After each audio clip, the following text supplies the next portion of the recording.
O Hobbit. Autor J.R.R. Tolkien. Pasta 19. Capítulo 19. A última etapa. Foi em 1º de maio que os dois finalmente chegaram à borda do vale de Valfenda, onde ficava a última, ou a primeira, casa amiga. Mais uma vez a noite começava e os pôneis estavam cansados, especialmente o que levava a bagagem, e todos sentiam necessidade de descanso. Enquanto desciam a trilha íngreme, Bilbo ouviu os elfos ainda cantando nas árvores, como se não tivessem parado desde que ele partira. E assim que chegaram às clareiras mais baixas da floresta, os elfos irromperam numa canção muito parecida com a que haviam cantado antes. Era alguma coisa assim. Seco está o dragão, seus ossos espalhados, a armadura partida, o esplendor humilhado. Se em ferrugem morre a espada, coroa e trono perecem, com a força e com o ouro, que os homens favorecem. Aqui a grama vai crescendo, as folhas se agitando, a água clara correndo, e os elfos vão cantando. Venha tralalali, de volta para o vale. Mais brilhante que as gemas, muito mais são as estrelas. A lua é bem mais branca do que a prata, venha vê-la. Mais ilumina o fogo ao anoitecer no lar do que o ouro lavrado. Então por que vagar? Ó, tralalalali, volte para o vale. Ei, aonde você vai? Tão tarde regressando. O rio vai correndo e as estrelas queimando. Aonde vai tão carregado, tão triste e deprimido? Aqui os elfos e suas damas recebem o oprimido. Com tralalalalali, volte para o vale, tralalalalali, falalalalali, falá. Então os elfos do vale saíram para cumprimentá-los e conduzi-los através do rio até a causa de Elrond. Ali foram calorosamente recebidos e naquela noite havia muitos ouvidos ansiosos por escutar a história de suas aventuras. Foi Gandalf quem falou, pois Bilbo estava quieto e sonolento. Sabia da maior parte da história, pois fizera parte dela, e ele mesmo contara um bom pedaço para o mago no caminho de volta ou na casa de Beorn. Mas, de vez em quando, abria um olho e punha-se a escutar quando chegava uma parte da história que ainda não conhecia. Foi assim que ficou sabendo onde Gandalf estivera, pois ouviu as palavras do mago a Elrond. Ao que parecia, Gandalf estivera num grande conselho dos magos brancos, mestres de tradição e boa mágica, e que, por fim, haviam expulsado um necromante de sua escura fortaleza ao sul da Floresta das Trevas. Em breve, agora, Gandalf estava dizendo, a floresta ficará de certo modo mais segura. O norte estará livre daquele horror por muitos longos anos, espero. Mesmo assim, gostaria que ele fosse banido do mundo. Seria realmente bom, disse Elrond, mas receio que isso não venha a acontecer nesta era do mundo ou em muitas eras seguintes. Terminada a história de suas viagens, contaram-se outras histórias e ainda outras histórias, histórias de antigamente, histórias de coisas novas, e histórias fora do tempo, até que a cabeça de Bilbo caiu para a frente e ele ficou roncando confortavelmente num canto. Ao acordar, viu-se numa cama branca, e a lua brilhava através de uma janela aberta. Sob ela, muitos elfos cantavam com vozes altas e cristalinas nas margens do rio. Em júbilo cantemos em uníssono. Nas copas sopra o vento e sobre a grama abre-se a lua, florescem as estrelas, a torre da noite luz derrama. Em júbilo cantemos todos juntos. A relva é macia, os pés têm asas, o rio é de prata, vão-se as sombras. É belo o mês de maio em nossa casa. Cantemos baixinho, tecendo-lhe os sonhos. Sem nunca deixá-lo, embalemos seu sono. O errante repousa, seja leve o travesseiro. Dorme e sonha tranquilo, amieiro e salgueiro. Calado se preste até o dia romper. Desce lua do céu, escura seja a terra. Silêncio carvalho, freixo e espinheiro. Águas, calai até a luz abrir na serra. Bem, povo alegre, disse Bilbo olhando para fora. Que horas são? Pela lua... Sua cantiga acordaria um orc bêbado. Mesmo assim agradeço. E seus roncos acordariam um dragão de pedra. E, mesmo assim, agradecemos, responderam eles rindo. Está chegando a alvorada e você dormiu desde o início da noite. Amanhã talvez esteja curado de seu cansaço. Um pouco de sono traz uma grande cura na casa de Elrond, disse ele, mas cura o mais que puder. um segundo boa noite, belos amigos, e dizendo isso voltou para a cama e dormiu até o final da manhã.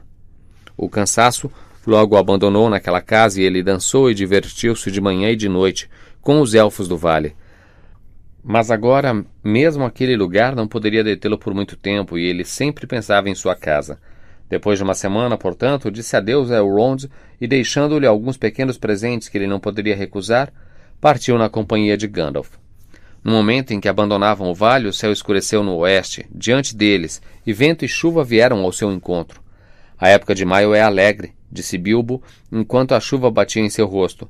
Mas demos as costas às lendas e estamos voltando para casa. Acho que este é o primeiro gostinho dela. Ainda temos uma longa estrada pela frente, disse Gandalf. Mas é a última estrada, respondeu Bilbo. Chegaram ao rio que marcava a fronteira do ermo e ao val abaixo da margem íngreme, do qual vocês talvez se lembrem. O rio estava caudaloso por causa da neve que se derretia com a aproximação do verão e da chuva, que durara todo o dia. Atravessaram com certa dificuldade e seguiram em frente enquanto caía a noite na última etapa de sua viagem. Esta foi bem parecida com a primeira, a não ser pelo fato de que a companhia era menor e mais silenciosa. Além disso, desta vez não havia trolls. Em cada ponto da estrada, Bilbo recordava os acontecimentos e as palavras de um ano atrás. Para ele, mais pareciam 10. Tanto que, é claro, percebeu rapidamente o lugar onde o pônei caíra dentro do rio e onde desviaram-se do caminho e tiveram a desagradável aventura com Tom, Bert e Bill. Não muito longe da estrada, encontraram o ouro dos trolls, que eles haviam enterrado, ainda escondido e intacto.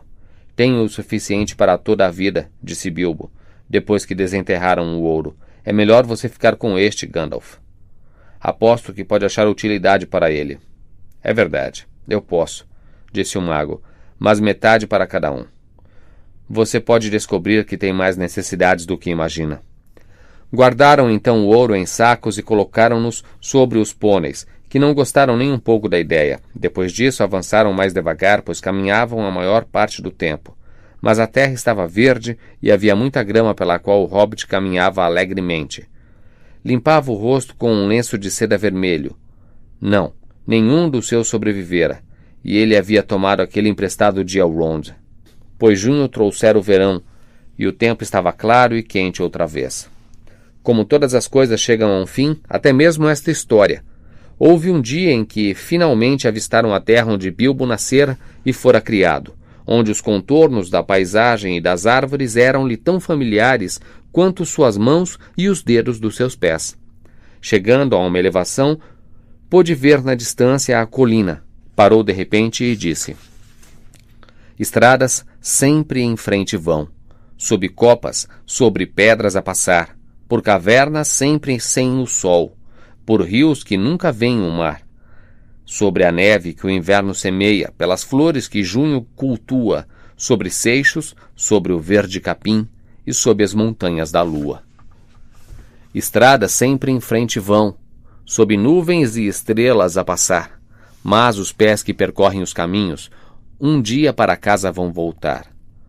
Olhos que fogo e espada conheceram, e em antros de pedra horror pungente, um dia verdes prados contemplam, e as colinas e as matas de sua gente. Gandalf olhou para ele. Meu querido Bilbo, disse ele, há algo errado com você. Não é mais o hobbit que era. E assim atravessaram a ponte, passaram pelo moinho perto do rio e chegaram à porta de Bilbo. Céus! O que está acontecendo? Gritou ele. Havia grande confusão e pessoas de todos os tipos, respeitáveis e não respeitáveis, amontoavam-se diante da porta, e muitos entravam e saíam, sem nem ao menos limpar os pés no capacho, como notou o Bilbo irritado. Se ele ficou surpreso, eles ficaram ainda mais. Tinha chegado no meio de um leilão. Havia um grande aviso em preto e vermelho pendurado no portão, dizendo que no dia 22 de junho, os senhores Fossador e Covas venderiam em leilão os pertences do falecido e ilustríssimo senhor Bilbo Bolseiro, de Bolsão, sob a colina, vila dos hobbits. A venda começaria às 10 horas em ponto. Era quase hora do almoço e a maioria das coisas já fora vendida por vários preços, que variavam de quase nada a pouquíssima coisa. como é comum acontecer em leilões. Os primos de Bilbo, os sacola-bolseiros, estavam na verdade ocupados medindo os cômodos da casa para ver se sua mobília caberia. Em resumo, Bilbo estava supostamente morto, e nem todos que diziam isto ficaram tristes ao perceber que a suposição estava errada. A volta do Sr. Bilbo Bolseiro criou enorme distúrbio, sob a colina e sobre a colina, e na outra margem do água. Foi muito mais que um prodígio. O incômodo legal, na verdade, durou anos. Demorou muito tempo até que se admitiu que o Sr. Bilbo Bolseiro estava vivo novamente. Foi muito difícil convencer as pessoas que tinham feito barganhas especialmente boas na liquidação e, no fim, para ganhar tempo, Bilbo teve de comprar de volta muitas peças de sua própria mobília. Muitas de suas colheres de prata desapareceram misteriosamente e nunca se explicou o fato. Pessoalmente, ele suspeitava dos sacola-bolseiros. De sua parte, estes nunca admitiram que o bolseiro, que voltara, era o genuíno, e nunca mais tiveram boas relações com Bilbo. Realmente, eles queriam muito viver na sua agradável toca hobbit. Na verdade, Bilbo descobriu que perdera mais do que colheres, perdera sua reputação. É verdade que, desde então, foi sempre um amigo dos elfos, e teve o respeito dos anões, magos e de todas essas pessoas que sempre passavam por ali, mas não era mais respeitável. Na verdade, era considerado por todos os hobbits da vizinhança como esquisito, exceto por seus sobrinhos e sobrinhas do lado Tuck, mas mesmo estes não eram encorajados pelos pais a manter relações com ele. Sinto dizer que ele não se importava.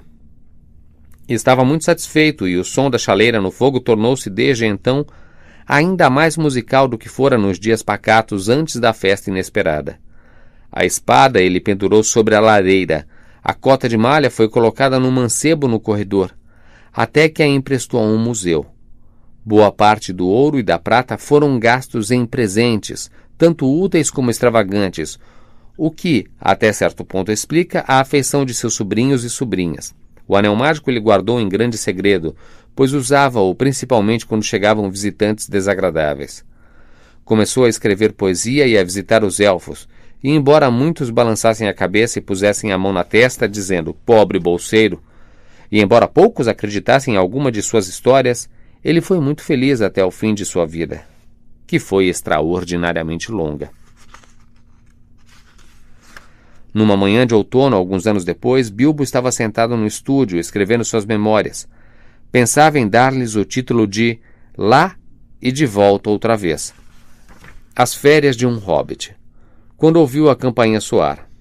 Eram Gandalf e um anão. E o anão era Balin. Entrem, entrem, disse Bilbo, e logo eles estavam acomodados em poltronas ao lado do fogo. Se Balin notou que o casaco do Sr. Bolseiro era agora mais amplo e tinha botões de ouro verdadeiro, Bilbo também notou que a barba de Balin estava muitas polegadas mais comprida e que seu cinto de pedras era muito majestoso. Conversaram sobre o tempo que passaram juntos, é claro, e Bilbo perguntou como as coisas estavam indo nas terras da montanha. Parecia que iam muito bem. Bard reconstruíra a cidade de Vale, e haviam se juntado a ele homens da cidade do Lago, do Sul e do Oeste. Toda a região tornara-se outra vez rica e fértil, e a desolação agora estava cheia de pássaros e flores na primavera e de frutas e banquetes no outono. A cidade do lago fora reconstruída e estava mais próspera do que nunca. E muita riqueza subia e descia o rio corrente, e naquelas partes havia amizade entre elfos, anões e homens. O velho senhor tivera um final triste. Bard dera-lhe muito ouro para socorrer o povo do lago, mas, sendo o tipo de pessoa que pega facilmente tal doença, contraiu o mal do dragão. Pegou a maior parte do ouro, fugiu com ele e morreu de fome no ermo, abandonado pelos companheiros. O novo senhor é mais sábio, disse Balin, e muito popular. É claro, pela prosperidade. O novo senhor é mais sábio, disse Balin, e muito popular, é claro, pela prosperidade atual. Estão fazendo canções que dizem que em seu tempo correm rios de ouro. Então as profecias das antigas canções tornaram-se verdade, de certa forma, disse Bilbo. É claro, disse Gandalf. E por que não deveriam? Com certeza você não deixou de acreditar nas profecias só porque contribuiu em parte para realizá-las. Você não acha, não é mesmo, que todas as aventuras e fugas foram conseguidas por mera sorte, apenas para seu próprio benefício? Ou acha? Você é uma ótima pessoa, Sr. Bolseiro, e gosto muito de você. Mas, afinal de contas, você é apenas uma pessoazinha neste mundo enorme. Ainda bem, disse Bilbo rindo, e ofereceu-lhe a vasilha de fumo.